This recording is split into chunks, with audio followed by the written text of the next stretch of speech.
এই কোরআন ১৫০০ বছর আগে আল্লাহ নাজিল করছে। এই ১৫০০ বছরের ভিতরে অনেক নাস্তিকের আবির্ভাব হয়েছে, অনেক বুদ্ধিজীবী পণ্ডিতের আবির্ভাব হয়েছে, যারা চেয়েছিল কোরআনের ভুল ধরবে, পারে নাই। কোরআনের ভুল ধরতে আইসা বহুত বুদ্ধিজীবীর জীবনের ভুল ধরা পড়ছে, কালিমা পইরা মুসলমান হয়ে গেছে। কথা বলেন ঠিক কিনা? এই কোরআনের ভুল ধরতে এসে কোরআনের তেলাওয়াত শুনে বহুত বিধর্মী কালিমা পড়ে মুসলমান হইছে। হিন্দুর সন্তান কোরআন তেলাওয়াত শুই না কালিমা পড়ে মুসলমান হয়, বৌদ্ধের সন্তান কোরআন তেলাওয়াত শুই না কালিমা পড়ে মুসলমান হয়। দুঃখ তো লাগে তখন যখন দেখি মুসলমানের ঘরে জন্ম নিয়া কপাল পোড়া কোরআনের বিরুদ্ধে কথা বলে, কপাল পোড়া নবীর বিরুদ্ধে কথা বলে। কয়েকদিন আগে বিবারিয়াতে দেখলাম এক কপাল পোড়া আমার এই কোরআনকে পদদলিত করেছে, কোরআনকে অপমান করেছে। পরিষ্কার বক্তব্য, দল যেটা মন চায় সেটা করবেন, পীর যেটা মন চায় আপনার ভালো লাগে সেই পীরের কাছে আপনি যাইতে পারেন, হক্কানি যে কোনো পীরের দরবারে যাইতে পারেন। তবে বক্তব্য একটাই, কথা একটাই, নবীর বিরুদ্ধে কথা বললে তার সাথে কোনো আপোষ আমাদের থাকতে পারে না। কথা বলা ঠিক। মায়ের 5টা সন্তান 5টা রাজনৈতিক দল করতে পারে, হাতের আঙ্গুল কয়টা? সবাই বলেন আরো জোরে। 5টা। এই 5টা এক জায়গায় না 5 জায়গায়? আবার যখন কিছুক্ষণ আগে খাবার খাইলাম তখন 5 জায়গায় ছিল না এক জায়গায় আছে? প্রয়োজন হইলে 5 ভাই এক জায়গায় আসে, মুখে লোকমা দেওয়া দরকার, 5 ভাই হেডাম দেখায় না, এক জায়গায় আইসা লোকমাটারে মুখে উঠায় দেয়। আবার প্রয়োজন শেষ 5 ভাই 5 জায়গায় চইলা যায়। বাংলাদেশ গণতন্ত্রের দেশ, এই গণতন্ত্রের দেশে রাষ্ট্র আপনাকে স্বাধীনতা দিছে, যে দল ভালো লাগে আপনি করতে পারেন, পরিপূর্ণ স্বাধীনতা। যে পীরের কাছে মন চায় হক্কানি পীরের দরবারে যায়। মায়ের 5টা সন্তান, একটাই উদ্দেশ্য, আল্লাহকে পাইতে চায়, নবীকে পাইতে চায়, জাহান্নাম থেকে বাঁচতে চায়, জান্নাত দলিল করতে চায়। এই লক্ষ্য উদ্দেশ্য নিয়ে মায়ের 5টা সন্তান 5টা পীরের দরবারে যাইতে পারে। কিন্তু যখন আমরা দেখব আমাদের এই 56,000 বর্গ মাইলের মধ্যে কোথাও কোন নাস্তিক নবীর বিরুদ্ধে কথা বলে, তখন 5 ভাই 5 জায়গায় বসে থাকবো না, 5 ভাই 5 পীরের দরবারে থাকবো না, কে কোন পীরের মুরিদ এগুলা দেখার টাইম থাকবে না। 5 ভাই এক হয়ে মুষ্টিবদ্ধ করে টেকনাফ থেকে তেতুলিয়ায় ওই নাস্তিকদের বিরুদ্ধে আন্দোলন সংগ্রাম করতে হবে। কথা বলেন ঠিক কিনা? কয়েকদিন পরে নির্বাচন আসতেছে, জাতীয় নির্বাচন। 12ই ফেব্রুয়ারি বাংলাদেশে জাতীয় সংসদ নির্বাচন অনুষ্ঠিত হবে। কে কোন দল ক্ষমতায় আসবে, আসার আগে আমরা একটা কথা পরিষ্কার বলে দিতে চাই, 92% মুসলমানের দেশে মুসলমানের কলিজার দাবি একটাই, বেশি কিছু চাই না।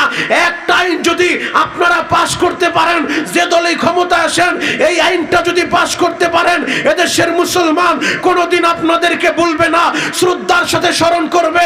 সেই আইনটা হলো, যারাই ক্ষমতায় আসবেন প্রথম আসার পরেই একটা আইন পাশ করে দেন, যারা নবীর বিরুদ্ধে কথা বলবে, নবীর কলিজা আঘাত দিবে, কোরআনের বিরুদ্ধে কথা বলবে, ওই নাস্তিক ওই মুরতাদদের একটাই শাস্তি, নাস্তিকদের সর্বোচ্চ শাস্তির বিধান মৃত্যুদণ্ড করতে হবে, মৃত্যুদণ্ড করতে হবে। রাজি আছেন না নাই? রাজি আছেন না নাই? আল্লাহু আকবার বলেন তো। হে যুবক ভাইরা, হাজী সাহেব বাবাজিরা ডানে বামে নজর নাই, এক নজরে তাকায় থাকেন গো বাবা। আমরা মুসলমান, আমাদের ধর্মের নাম ইসলাম। আল্লাহ তাআলা দয়া করে মুহাব্বত করে ভালোবেসে আমাদেরকে দিয়েছেন আল কোরআন। যুবক রে, কেন তুমি এই কোরআনটা গ্রহণ করবা না? কেন তুমি এই কোরআনটা পড়বা না? কেন তুমি কোরআনকে ভালোবাসবা না? এই কোরআনের তেলাওয়াত শুই না বহুত বিধর্মী কালিমা পরে মুসলমান হয়ে গেছে। সিদ্ধিরগঞ্জের বাইরে রে জ্বলন্ত একটা প্রমাণ দিয়া আমি আমার মূল আলোচনার দিকে ঢুকবো বাবা। আমেরিকার জমিনে সর্বধর্মীয় একটা কনফারেন্সের আয়োজন করছে। আমেরিকার খ্রিস্টানরা সর্বধর্মীয় একটা কনফারেন্সের আয়োজন করছে, যেই জায়গায় সব ধর্মের লোকজন থাকবে। কেন? লক্ষ্য উদ্দেশ্য একটাই, সবাই বলে তার ধর্ম সত্য, হিন্দু বলে তার ধর্ম সত্য, বৌদ্ধ বলে তার ধর্ম সত্য, খ্রিস্টান বলে তার ধর্ম সত্য, মুসলমান বলে তার ধর্ম সত্য। আসলে সত্য কোন ধর্ম? এই কারণে আমেরিকার খ্রিস্টানরা সর্বধর্মীয় একটা কনফারেন্সের আয়োজন করলো, যেই জায়গায় সব ধর্মের নেতারা থাকবে, বক্তব্য দিবে। সময় নির্ধারণ করলো 10 মিনিট। কয় মিনিট? সবাই বলেন আরো জোরে। 10 মিনিট, এক এক বক্তা 10 মিনিট তার ধর্ম সম্পর্কে বক্তব্য দিবে। মুসলমানদের কাছে চিঠি পাঠায় দেয়, আমেরিকার আলেম ওলামা পরামর্শে বসে গেছে, হায় হায় সর্বধর্মীয় কনফারেন্সে যদি আমরা অংশগ্রহণ করি তাহলে 10 মিনিট আমরা কি বক্তব্য দিব? একটা বক্তার খুতবা পড়তেও 20 মিনিট লাগে, কথা বলেন ঠিক কিনা? 10 মিনিটে কি বক্তব্য দিব? নামাজের বিষয়ে হবে না, রোজার বিষয়ে হবে না, যাকাতের বিষয়ে হবে না, হজের বিষয়ে হবে না। কি করব? সিদ্ধান্ত নিছে আমরা অংশগ্রহণ করব, তবে কোনো বয়ান হবে না, বক্তৃতা হবে না, নসিহত হবে না। ওই 10 মিনিট আল্লাহর কোরআনটা তেলাওয়াত করব। আল্লাহু আকবার। কোরআন তেলাওয়াতের পাওয়ার আছে না নাই? আরো জোরে বলেন আছে না নাই? যুবক ভাইরা রে, এই কোরআন তেলাওয়াতের কত পাওয়ার জানো নি? আমি এইটাই তোমাদেরকে বুঝাইতে চাই বাবা। সর্বধর্মীয় কনফারেন্সে আমেরিকার আলেমরা অংশগ্রহণ করবে, তবে কোনো বয়ান করবে না, তবে কোনো নসিহত করবে না। 10 মিনিট কোরআন থেকে তেলাওয়াত করবে। ওই তেলাওয়াতটা সল্টো বল্টরে দিয়া করে লাভ নাই। তৎকালীন জামানায় বিশ্ব সেরা কারি ছিলেন, মিশরে যার জন্ম, কারি আব্দুল বাসেত রহমাতুল্লাহ আলাইহি। আমেরিকার আলেম ওলামা সিদ্ধান্ত নিয়ে নিছে জরুরি ভিত্তিতে কারি আব্দুল বাসেত সাহেবকে আমেরিকা আনা হোক। তিনি সর্বধর্মীয় কনফারেন্সে দাঁড়াইয়া মুসলমানের পক্ষ লইয়া তিনি কোরআনটা তেলাওয়াত করবে। এই সিদ্ধান্ত অনুযায়ী ওই মিশরের জমিন থেকে কারি আব্দুল বাসেত সাহেবকে আমেরিকা আনা হয় বাবা।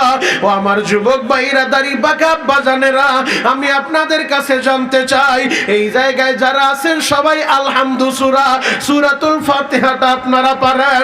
আপনাদের সিদ্ধিরগঞ্জ মসজিদের ইমামের পিছনে সূরাতুল ফাতিহার তেলাওয়াতটা যখন শুনেন ভিন্ন রকম একটা মজা লাগে। যাত্রাবাড়ি মাদ্রাসায় যাইয়া ইমাম সাহেবের পিছনে নামাজ আদায় করলে সূরাতুল ফাতিহার তেলাওয়াতটা শুনলে ভিন্ন রকম একটু মজা লাগে। ঢাকার বাইতুল মুকাররমে যাইয়া ইমাম সাহেবের পিছনে দাঁড়াইয়া সূরাতুল ফাতিহার তেলাওয়াতটা শুনলে ভিন্ন রকম একটা মজা লাগে। আজকের মাহফিল আসতেছেন আমাদের শ্রদ্ধাভাজন বড় ভাই কারি আসাদ সাহেব, কারি সাহেবের কণ্ঠে সূরাতুল ফাতিহার তেলাওয়াতটা শুনলে ভিন্ন রকম একটা মজা লাগে। এই জায়গায় যারা হাজী সাহেব আছেন, হাজীদের কাছে জিজ্ঞেস করেন, কাবার ইমাম শায়েখ সুদাইসি যখন তেলাওয়াত করে মনে হয় যেন আল্লাহ কোরআনটা নাজিল করতেছে। আল্লাহু আকবার। একই সূরা, ইমাম পরিবর্তন হইলে ভিন্ন রকম স্বাদ লাগে। আপনারা যারা দাড়ি পাকা বাবারা আছেন, 60 বছর নামাজ পড়েন, প্রতিদিন 5 ওয়াক্ত নামাজে একই সূরা পড়তেছেন, সূরাতুল ফাতিহা, আজও পর্যন্ত খারাপ লাগছে? সত্যি করেন বলেন বাবা, খারাপ লাগছে? খারাপ লাগে নাই। যত পড়ি ততই মজা লাগে, কথা বলেন ঠিক কি না? এই কোরআন তেলাওয়াতের কত পাওয়ার, কত পাওয়ার। যুবক, এই কোরআন তুমি তেলাওয়াত শুরু করো। যদি না পারো, যারা পারে তাদের তেলাওয়াত শুনলেও সওয়াব হবে, পড়লেও সওয়াব হয়, শুনলেও সওয়াব হয়। এই কোরআনের পক্ষে থাকার দরকার আছে না নাই? কারি সাহেবকে জরুরি ভিত্তিতে আমেরিকা আনা হয়। সর্বধর্মীয় কনফারেন্স যেই দিন শুরু হয়ে যাবে, আমেরিকার আলেমদের চোখে পানি। ও কারি আব্দুল বাসেত, আজকে যদি আমরা হেরে যাই এই মিশর আমেরিকার জমিনে দাঁড়া আর কোরআনের কথা বলতে পারবো না, নামাজের দাওয়াত দিতে পারবো না, এমন ভাবে তেলাওয়াত করবেন যেন জয়টা মুসলমানের হয়। কারি আব্দুল বাসেত বলে, আলেম ভাইরা রে,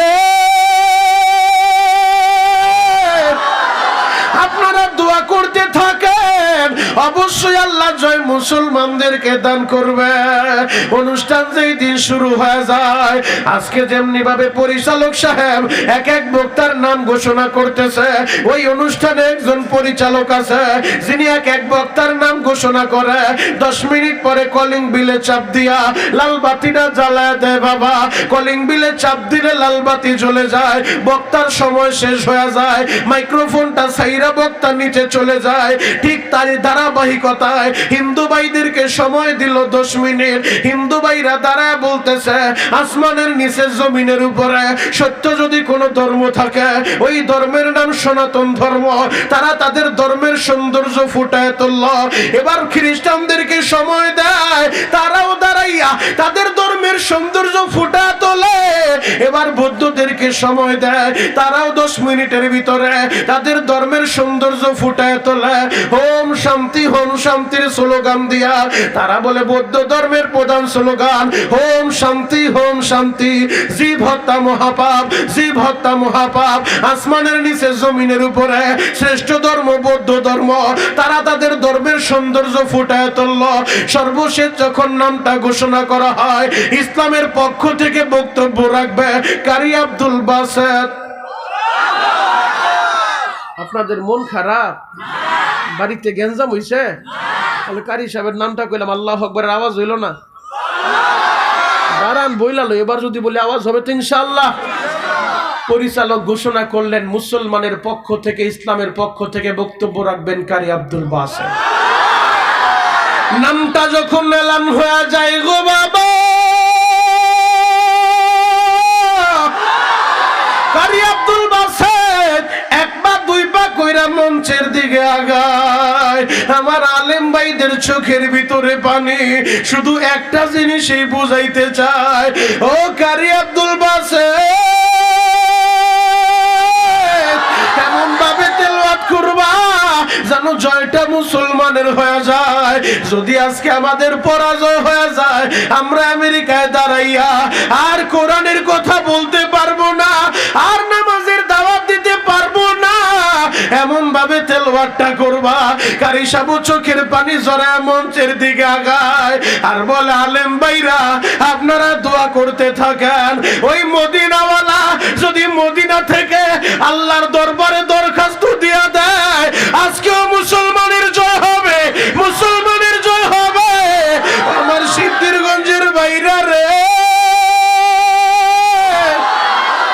কারি সাহেব মাইক্রোফোনটা হাতে লইয়া চোখের পানি জড়ায় বলে, আল্লাহ জীবনে কত জায়গায় তেলাওয়াত করলাম, আমার সামনে হাজার হাজার মুসলমান থাকে, লাখো মুসলমানের সামনে দাঁড়ায় তেলাওয়াত করি, তেলাওয়াত শুই না মুসলমানেরা তাকবীরের ধ্বনি দেয়, আল্লাহু আকবার বলে, আজকে এমন জায়গায় দাঁড় করাইছো আল্লাহ বিধর্মীদের সামনে, কাফেরের সামনে আমি কোন সূরা থেকে তেলাওয়াত করব, আমার আল্লাহ তার মাথায় ঢালিয়া দেয়, আমার আল্লাহ তারে জানায় দেয়, তুমি সূরাতুর রহমানটা তেলাওয়াত করো। সূরাতুর রহমান এমন একটা সূরা বাবা, আমার আল্লাহ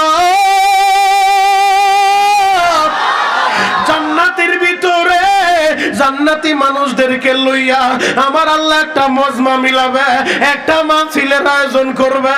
ওই মাহফিলের প্রধান অতিথি হবে আমাদের নবী, যিনি এই কোরআনের জন্য রক্ত ঝরাইছে, দাম শহীদ করছে বাবা।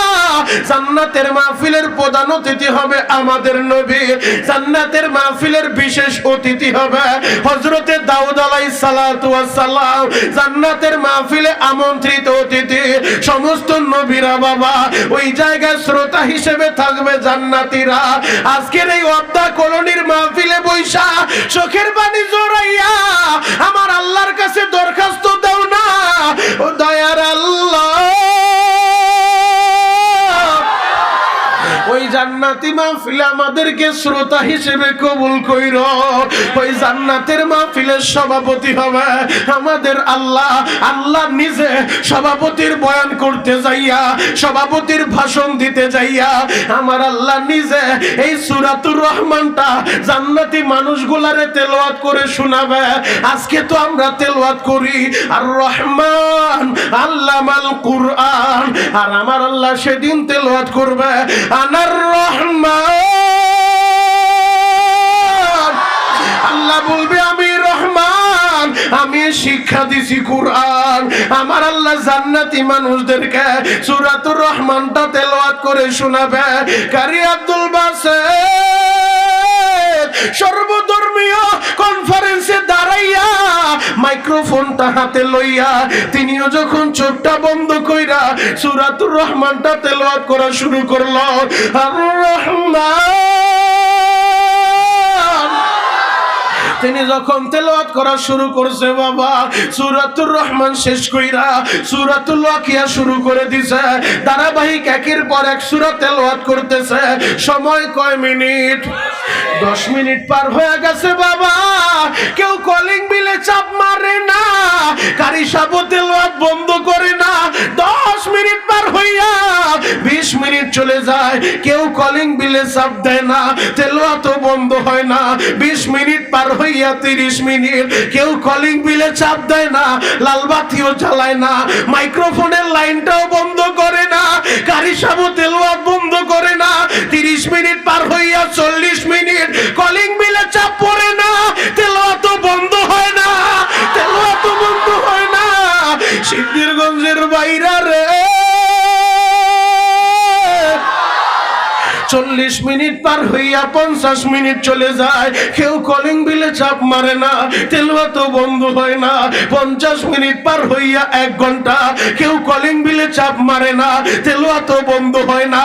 1 ঘন্টা পার হইয়া 1 ঘন্টা, কলিং বিলে চাপ পড়ে না, তেলাওয়াত বন্ধ হয় না, তেলাওয়াত বন্ধ হয় না। 1 ঘন্টা তেলাওয়াত কইরা কারি সাহেব নিজেই যখন তেলাওয়াতটা বন্ধ করে দিছে, এবার চোখটা খুইলা তাকায় দেখে ওই মঞ্চের ভিতরে 1 জন 2 জন না, 50 জন ধর্মীয় গুরু ছিল বাবা।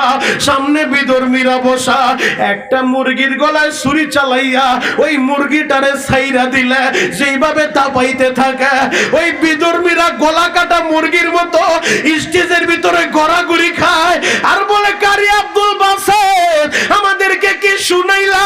আমাদের কলিজা ঠান্ডা হয়ে গেছে, কলিজা ঠান্ডা হইছে। ও কারি আব্দুল বাসেত, জীবনে কত নায়িকার নাচ আমরা দেখলাম, জীবনে কত গায়িকার গান আমরা শুনলাম। ও কারি আব্দুল বাসেত, আমাদের কলিজা কেউ ঠান্ডা করতে পারে নাই, তুমি আমাদেরকে কি শুনাইলা? আমাদের কলিজা শীতল হয়ে গেছে। তেলাওয়াত বন্ধ কইরো না, তুমি তেলাওয়াত করো, আমরা তেলাওয়াত শুনতে শুনতে এই দুনিয়া থেকে বিদায় নিব, দুনিয়া থেকে বিদায় নিব। এই কোরআনের তেলাওয়াত শুই না 1 জন 2 জন না, ওই মঞ্চের ভিতরে 50 জন বিধর্মী কারি সাহেবের তেলাওয়াত শুই না হাতে হাত রাইখা কালিমা পড়ে মুসলমান হয়ে যায়। 50 জন বিধর্মী একসাথে কালিমা পড়ে মুসলমান হয়ে যায় কোরআনের তেলাওয়াত শুই না। তাহলে এই কোরআনের পাওয়ার আছে না নাই? আরো জোরে বলেন, আছে না নাই? কোরআনের তেলাওয়াত শুই না বিধর্মীরা কালিমা পড়ে মুসলমান হয়, আর মুসলমানের ঘরে জন্ম নিয়া কপাল পরা কোরআনের বিরুদ্ধে কথা বলে। কথা বলেন ঠিক কি? এমন কপাল পরা আছে না নাই? আরো জোরে বলতে হবে, আছে না নাই? পরিষ্কার বক্তব্য, জন্ম যেহেতু হয়েছে মরতে হবে। 3.5 হাত বডির ভিতরে যতদিন প্রাণ থাকবে হকের পক্ষে, ইসলামের পক্ষে এ কণ্ঠের আওয়াজ উঠবে। আমরা ভাড়াটিয়া হিসেবে এদেশে থাকতে আসি নাই, এ কোরআনটা পদ্মার পানি দিয়া বাঁচতে বাঁচতে আসে নাই, এ কোরআনটা মেঘনার পানি দিয়া বাঁচতে বাঁচতে আসে নাই। এ কোরআন এসেছে বদরের ময়দান পাড়ি দিয়ে, এ কোরআন এসেছে উহুদের ময়দান পাড়ি দিয়ে, এ কোরআন এসেছে হুনাইনের ময়দান পাড়ি দিয়ে, এ কোরআন এসেছে খন্দকের ময়দান পাড়ি দিয়ে, এ কোরআন এসেছে তাবুকের ময়দান পাড়ি দিয়ে। যে কোরআনের জন্য নবী রক্ত দিয়েছে, সাহাবীরা রক্ত দিয়েছে, জীবন দিয়েছে, ওলামায়ে হক্কানি, ওলামায়ে রব্বানি জীবন দিয়েছে, জালিমের জিন্দানখানায় বন্দী হয়েছে, সেই কোরআন টিকিয়ে রাখার জন্য, নবীর ইজ্জতের হিফাজতের জন্য যদি আবার আরেকটা বদরের দরকার হয়, যদি আবার আরেকটা উহুদের দরকার হয়, খন্দকের দরকার হয়, তাবুকের দরকার হয়, নারায়ণগঞ্জের যুবকেরা তোমরা কারা কারা কোরআনের জন্য, নবীর জন্য, দ্বীনের জন্য রক্ত দিতে পারবা, জীবন দিতে পারবা? হাতগুলো দেখা।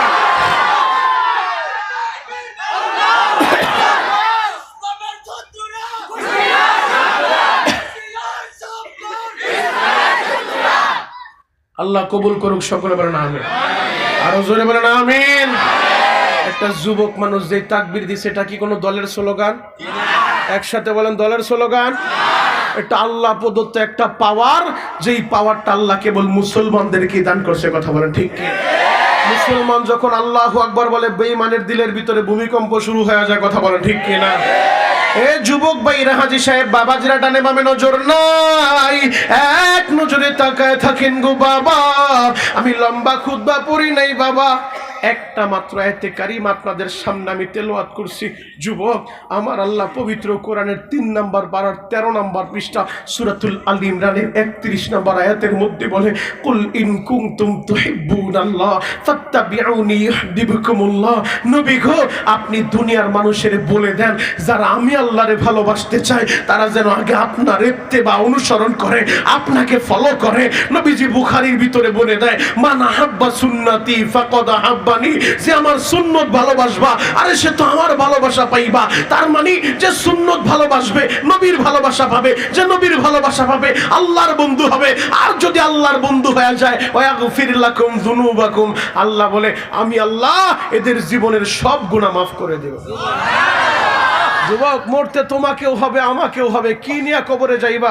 এই যে আজকে এই জায়গায় প্রায় 100 মানুষের নামের লিস্ট এখানে চলে আসছে, যারা এই সমাজ এক সময় নেতৃত্ব দিয়েছে, যারা এই সমাজের এক সময় বাড়িওয়ালা ছিল, আজকে কোথায়? ওই কবরে ঘুমায় আসে। কথা বলে ঠিক কিনা? যুবকরে, আজকে তুমি দাপট দেখাও, এমনও হতে পারে আজকের এই বসা তোমার জীবনের শেষ বসা, এমনও হতে পারে আজকের এই বয়ান আমি শরীয়তপুরের জীবনের শেষ বয়ান, আমি আমার জীবনের শেষ বয়ান মনে করে বয়ান করতেছি, তুমিও তোমার জীবনের শেষ বয়ান মনে করে বয়ানটা শুনো। যুবক রে, চোখের পানিগুলা রেডি করো, গুনার বোঝা নিহা অবদা কলোনি যুব সমাজের মাহফিলে আসছো, পঞ্চম বার্ষিক মাহফিলে বৈশা চোখের পানি জোরে আল্লাহরে বুঝায় বলবা, আল্লাহ যদিও আমি গুনাহগার, তোমার নাম গফফার।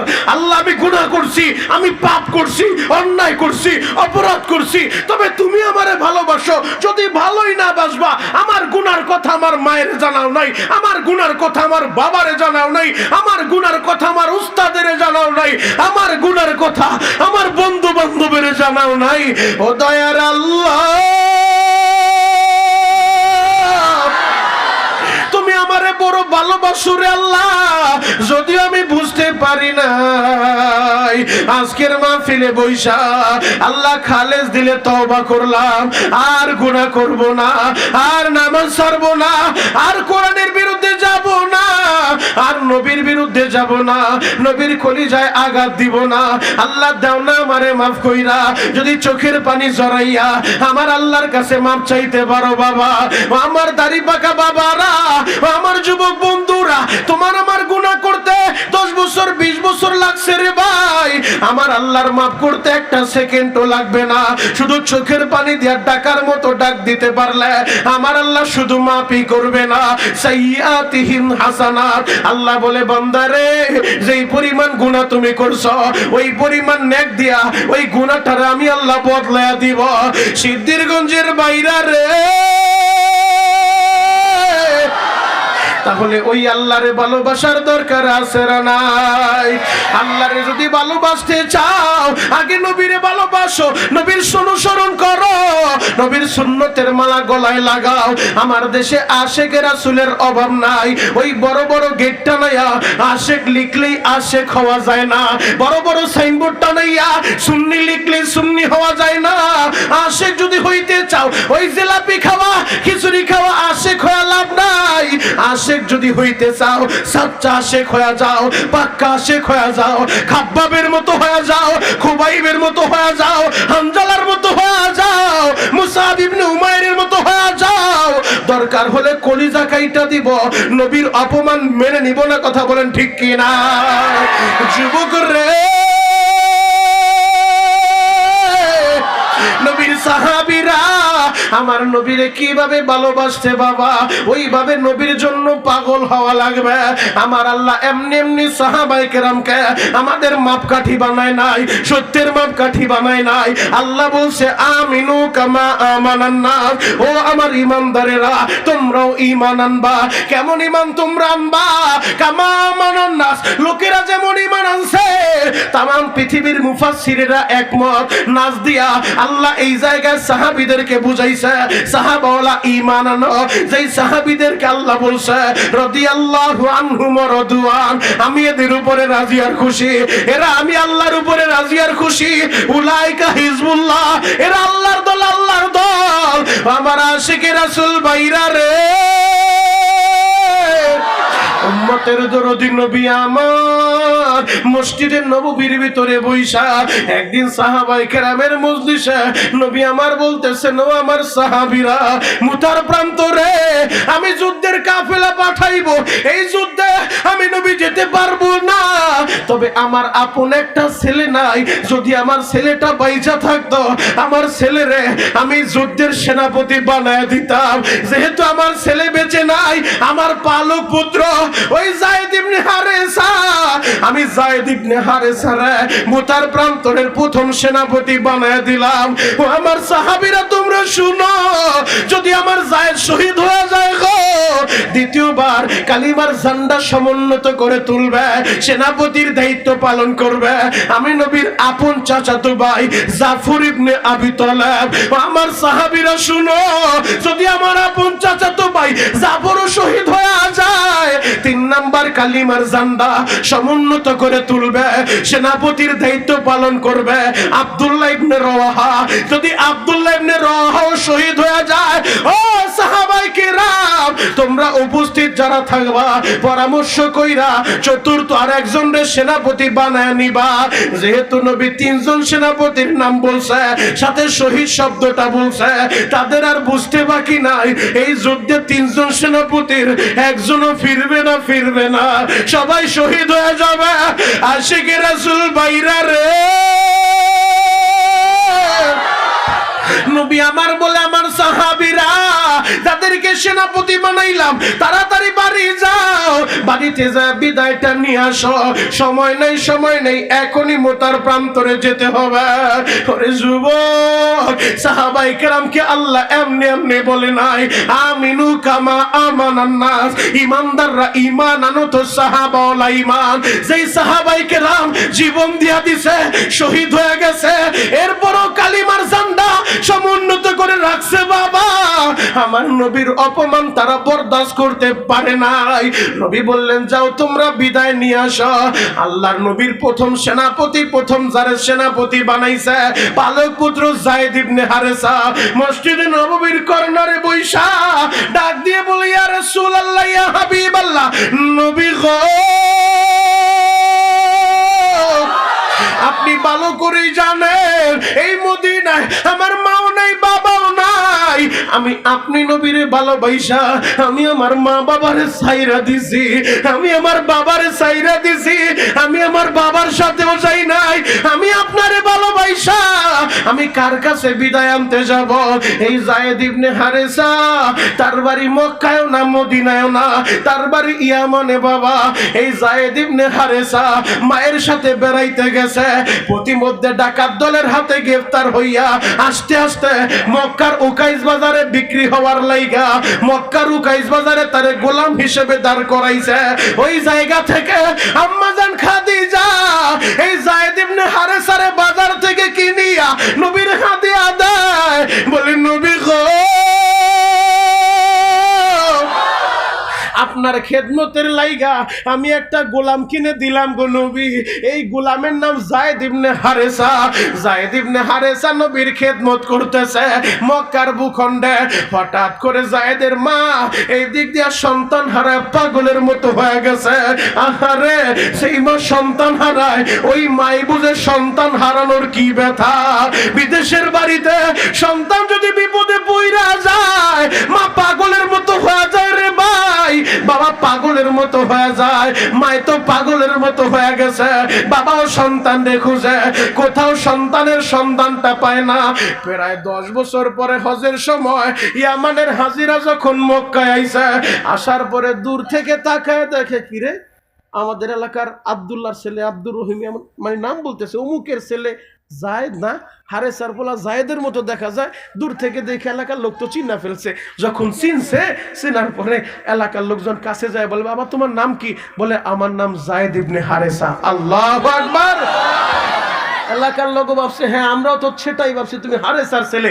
এই কথা বইলা এবার এলাকার লোকজন যখন গ্রামে গেছে, যাওয়ার পরে বলতেছে, ও হারেসা, তোমার ছেলে মরে নাই, তোমার ছেলে এখনো জীবিত আছে। আমরা সংবাদ নিয়ে আসছি, তোমার ছেলে মক্কার ভূখণ্ডে নবী মুহাম্মদের কাছে আছে। আমরা যতটুকু তথ্য নিছি নবী মুহাম্মদ খুব ভালো, তার মতো এমন মানুষ হয় না, এমন চরিত্রবান পৃথিবীতে আর কেউ আসবে না। আমরা যতটুকু সন্ধান নিছি, তুমি যদি যাও তোমার ছেলেটারে হয়তো সে ফিরেও দিবে। বাবাই যখন 10 বছর পর শুনছে, এতদিন তো ভাবছিল ছেলে বেঁচে আছে না মরে গেছে, কোনো সন্ধান নাই। 10 বছর পর যখন শুনছে ছেলে আমার মরে নাই, এখনো বাইচা আছে, মক্কায় আছে, তাড়াতাড়ি যায়েদ ইবনে হারেসার বাবা এবং তার চাচা দুইজনে টাকার বস্তা লয়ে রেডি হয়ে গেছে, এখনই মক্কায় যাব, যত টাকা লাগে লাগুক, আমরা আমাদের সন্তানকে ফিরে আনবো। আল্লাহু আকবার।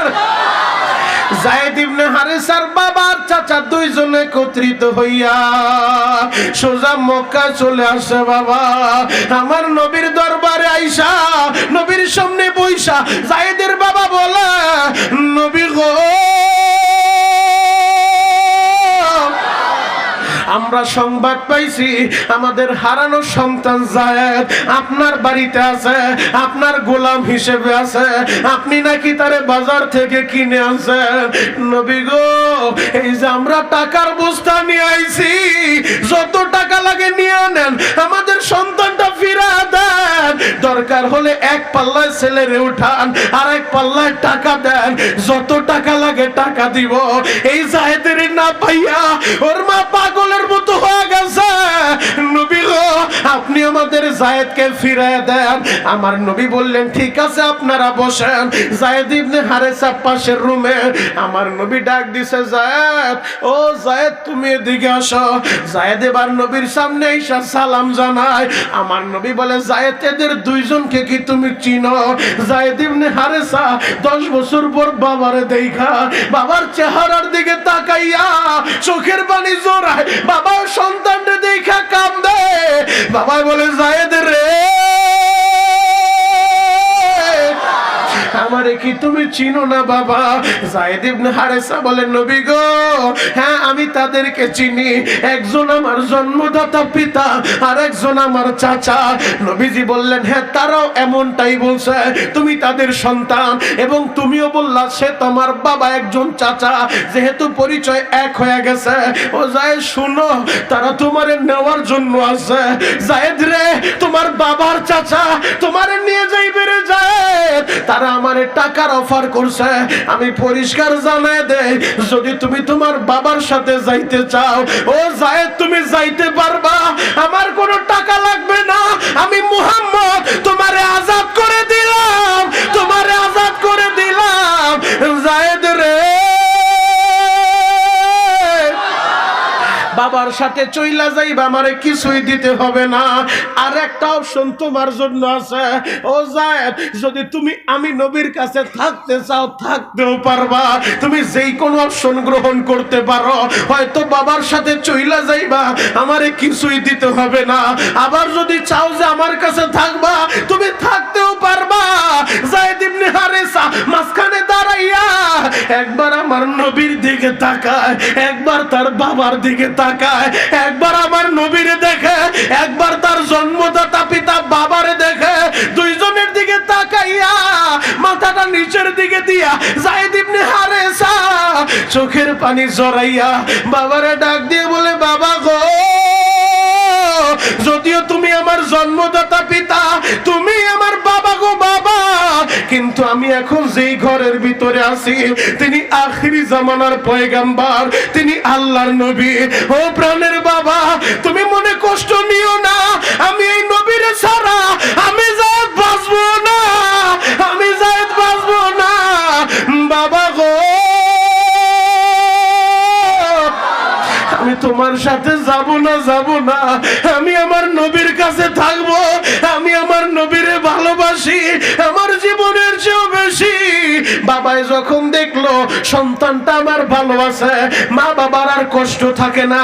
যদি জানে সন্তান ভালো থাকে, কাছে থাকুক আর দূরে থাকুক, প্রতিটা মা বাবা চায় আমার ছেলেটা ভালো থাকুক। বাবাই যখন দেখছে আমার চাইতো নবীর দরবারে আইসা আমার ছেলেটারও ভালো আছে, বাবাই বলে, যায়েদ রে, যেহেতু তুমি থাকতে চাইছো, আর তোমারে কষ্ট দিব না, তবে মাঝে মধ্যে আমি তোমার মায়ের নিয়ে আসবো, তোমার মার সাথে দেখা কইরো।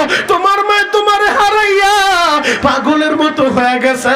আমার নবী যখন দেখলো যায়েদ তার বাবার সাথে না যাইয়া নবীর কাছে থাকতে চায়, আমার নবী বসা থেকে জড়াইয়া যায়েদের বুকের সাথে জড়ায়া ধরছে, যায়েদের হাতটা ধইরা কাবার চত্বরে যাইয়া নবী আমার বলে, ও মক্কার মানুষেরা শুনো, তোমরা তো সবাই জানতা যায়েদ নামে আমার একটা গোলাম আছে, তোমরা আর একটা পরিচয় শুনো, এই যায়েদ আমার গোলাম না, গোলাম না, আজ থেকে আমি যায়েদের আজাদ করে দিলাম। যায়েদের আর একটা পরিচয় হলো আমি মুহাম্মদ এই যায়েদের পালক পুত্র বানায় নিলাম, পালক পুত্র বানায় নিলাম। যায়েদ ইবনে হারেসা মসজিদে নববীতে বইসা কান্দে আর বলে, নবী গো, আমি আমার মা বাবা সাইরা আপনার কাছে আছি, আপনি আমারে যুদ্ধের সেনাপতি বানাইছেন। পর্দার আড়ালে আম্মাজান আয়েশাও শুনছে, আমার অনুমতি আনতে কোথাও যেতে হবে না, আমি তৈয়ার গো নবী, আমি রেডি হয়ে গেলাম। দ্বিতীয় সেনাপতি জাফর ইবনে আবি তালেব একটা দরমাইরা বাসায় যাইয়া বিবিরে বলে, বিবিরে আমারে বিদায় দিয়া দাও রে বিবি, দেখা হবে হাসরের মাঠে। ও বিবি, আমি মুতার প্রান্তরে জিহাদের ময়দানে যাব, আমার নবী আমারে সেনাপতি বানাইছে, আমার আগে একজন সেনাপতি আছে, আমার পরে একজন সেনাপতি আছে। নবী এইটাও বলে দিছে 3 নম্বর সেনাপতি শহীদ হইলে চতুর্থ আর একজন সেনাপতি মুসলমানরা পরামর্শ করে বানাবে। তার মানে বোঝা যায় আমি বাঁচবো না, আমি শহীদ হয়ে যাব। বিবি রে, আমারে বিদায় দিয়াতে হাসরের মাঠে দেখা হবে।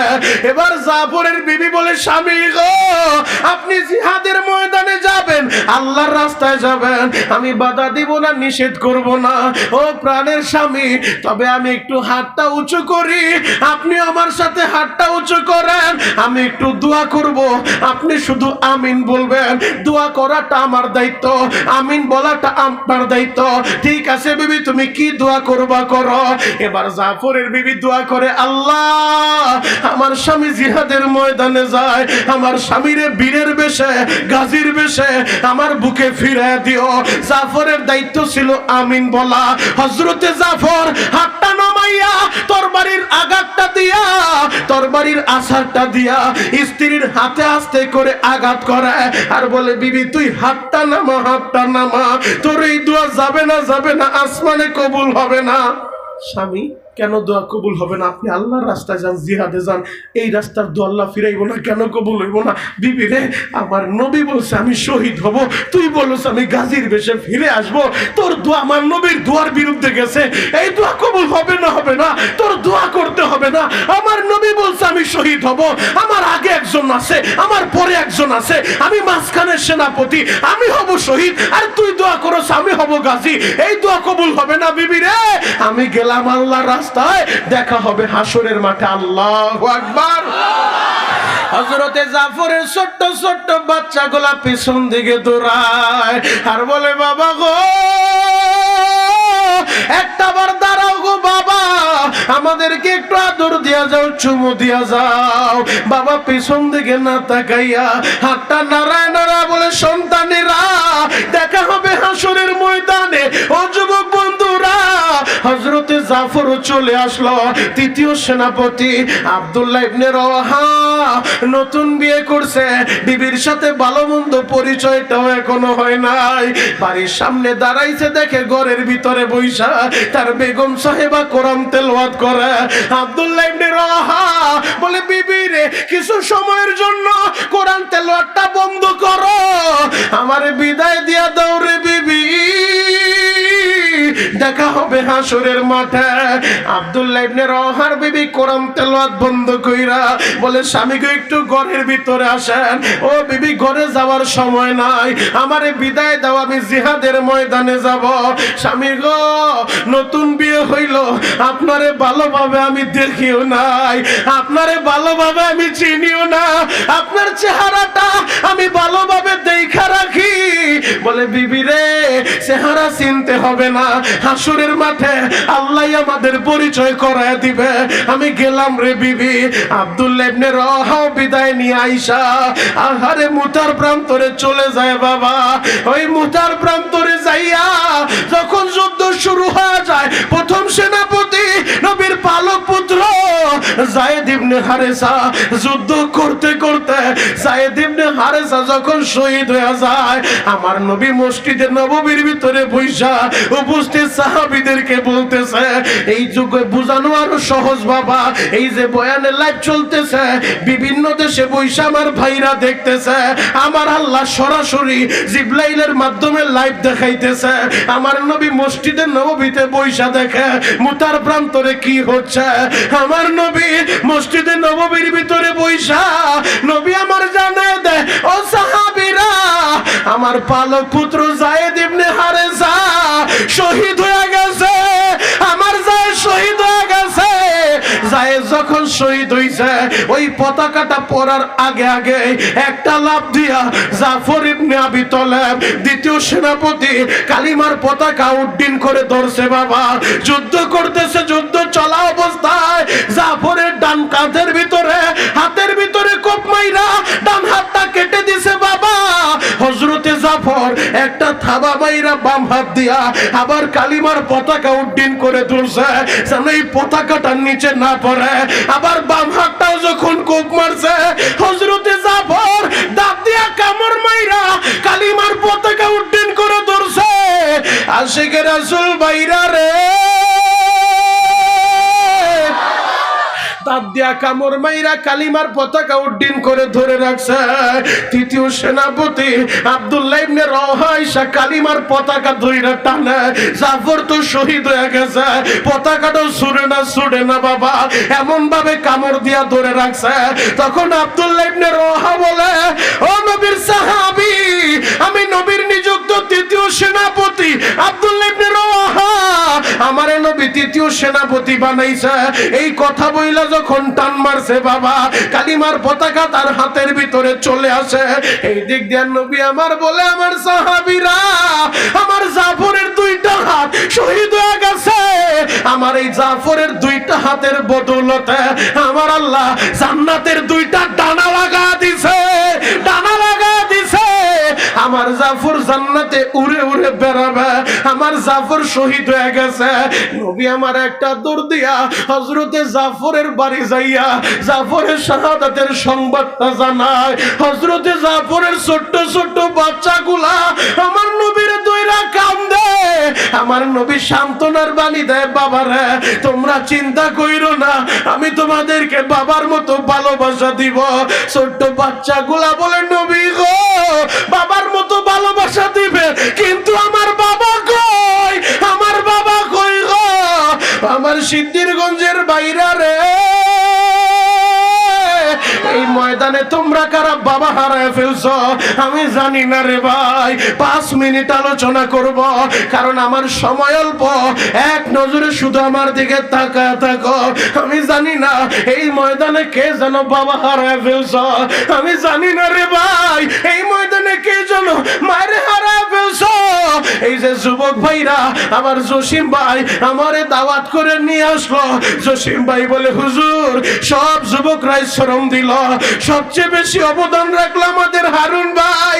তার মাও নাই, বাবাও নাই, মা বাবার জন্য একটু দোয়া কইরেন। ওই যে হারুন ভাই মা বাবা হারা সন্তান, এই জায়গায় অধিকাংশ বাবার নামটা চলে আসছে বাবা।